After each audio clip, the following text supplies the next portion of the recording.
আজকের যে সত্যি ঘটনাটা শুরু করছি সেটা মুম্বাইয়ের সাইন হসপিটালের ঘটনা।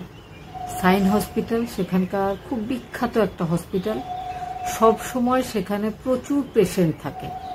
ঘটনাটা ঘটেছিল 4 মে 2010 সালে। সাইন হসপিটালের ওয়ার্ড নম্বর 5 তিনজন সেখানে সিরিয়াস পেশেন্ট, তিনজনকেই অক্সিজেন দেওয়া হচ্ছে। বেড নম্বর 10, 11 আর 12। প্রত্যেক দিন সন্ধেবেলায় ডাক্তার নিজে ভিজিট করতে আসেন। ডাক্তারের আগে নার্সের কাজ যে প্রত্যেক পেশেন্টের পালস রেট, প্রেশার এগুলো চেক করা। তো সে প্রত্যেক দিনের মতো এগুলো চেক করছিল। চেক করতে করতে সে দেখে 11 নম্বরের যে পেশেন্ট তার অবস্থা খুব খারাপ, পালস একদম চলছেই না। তার সামনেই 11 নম্বরের পেশেন্ট মতিলাল মারা যায়। সেই সময় মতিলালের বাড়ির কোনো লোকজন সেখানে ছিল না।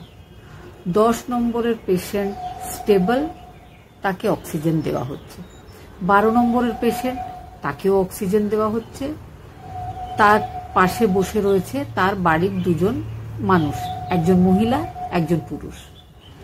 তাদের সামনে আর নার্সের সামনে 11 নম্বরের পেশেন্ট মতিলাল মারা যায়। তো সিস্টার সঙ্গে সঙ্গে ওয়ার্ড বয়দের খোঁজ করে যে বডিটা সেখান থেকে সরিয়ে দিতে হবে, কারণ দুপাশে জীবিত পেশেন্ট, মাঝখানের জন মারা গেছে, তাহলে তাকে সরিয়ে দিতে হবে। তো সে দেখে যে 3জন ওয়ার্ড বয়ের সেখানে ডিউটি ছিল সেদিন, তাদের ডিউটি 5 নম্বর ওয়ার্ডেও ছিল আর 6 নম্বর ওয়ার্ডেও ছিল। সে সব জায়গায় খোঁজে, তাদেরকে দেখতে পাচ্ছিল না। কিছুক্ষণ পরে একটা আড়াল জায়গায় অন্ধকারে ওয়ার্ডের বাইরে তারা বসে নেশা করছে, ড্রিঙ্ক করছে। তো তাদের কাছে সিস্টার যায়, বকাবকি করে যে ওয়ার্ডের মধ্যে ডিউটি, তোমরা বাইরে এসে এসব করছো কেন। বলে যে 5 নম্বর ওয়ার্ডের 11 নম্বর পেশেন্ট মারা গেছে, তাকে যেমন ভাবে প্যাক করা হয় প্যাক করে মর্চারিতে রেখে দাও, আর তাদের পেশেন্টের বাড়িতে আমি খবর অলরেডি দিয়ে দিয়েছি। এই কাজটা তাদেরকে দেওয়া হয়। সিস্টার তাদেরকে বকাবকি করে কিন্তু সেখান থেকে আবারও নিজের কাজে চলে যায়।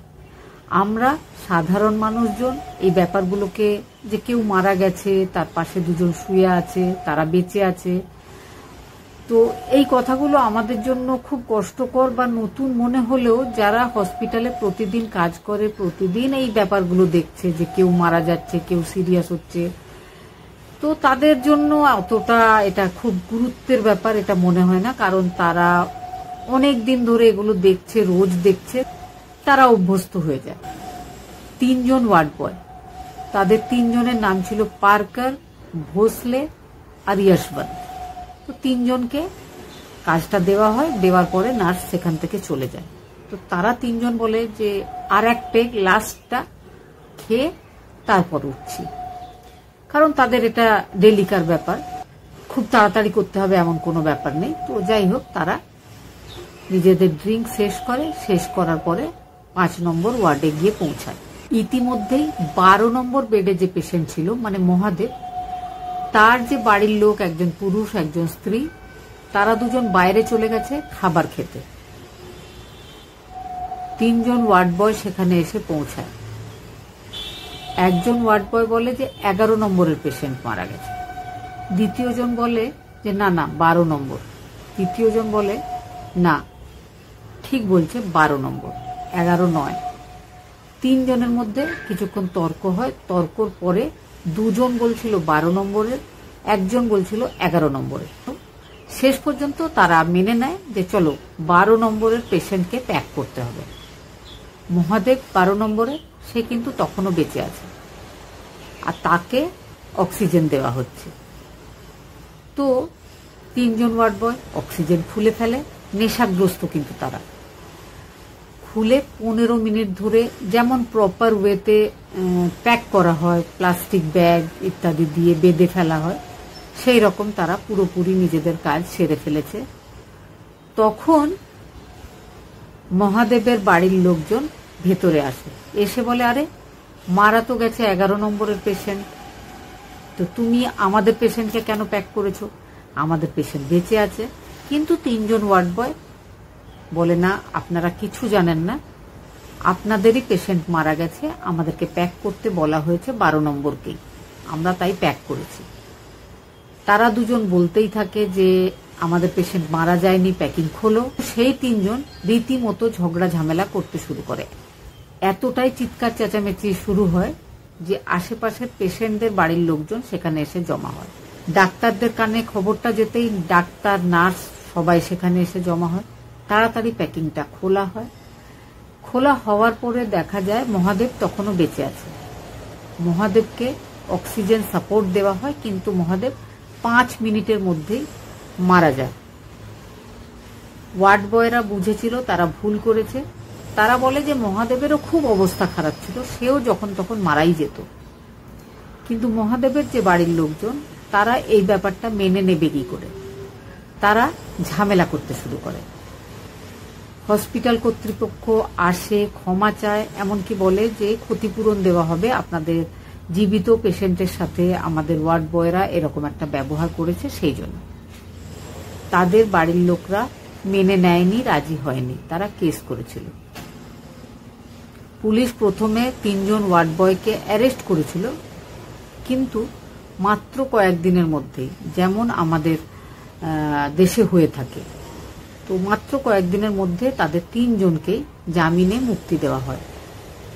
আর যাদের মানুষ মারা গেছে তাদের করার কিছু নেই। নার্সকেও জিজ্ঞাসাবাদ করা হয়, কিন্তু দেখা যায় যে নার্স প্রত্যেকদিন এইভাবেই নিজের ডিউটি করে। বেশি ভুলটা ওয়ার্ড বয়দের।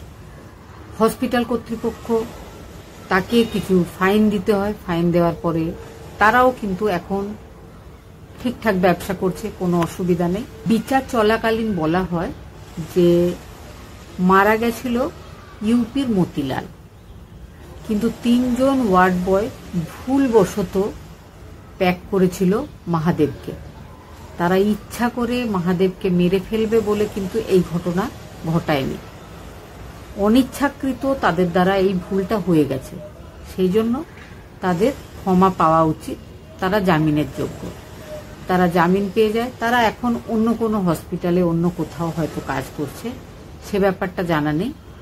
তবে হসপিটাল সেই আগের মতোই চলছে।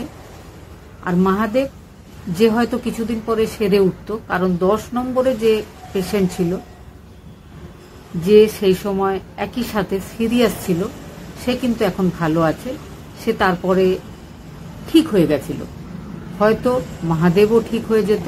কিন্তু 3 জন ওয়ার্ড বয়ের নেশাগ্রস্ত অবস্থায় গাফিলতিতে মহাদেবকে অকালেই প্রাণ হারাতে হয়েছিল।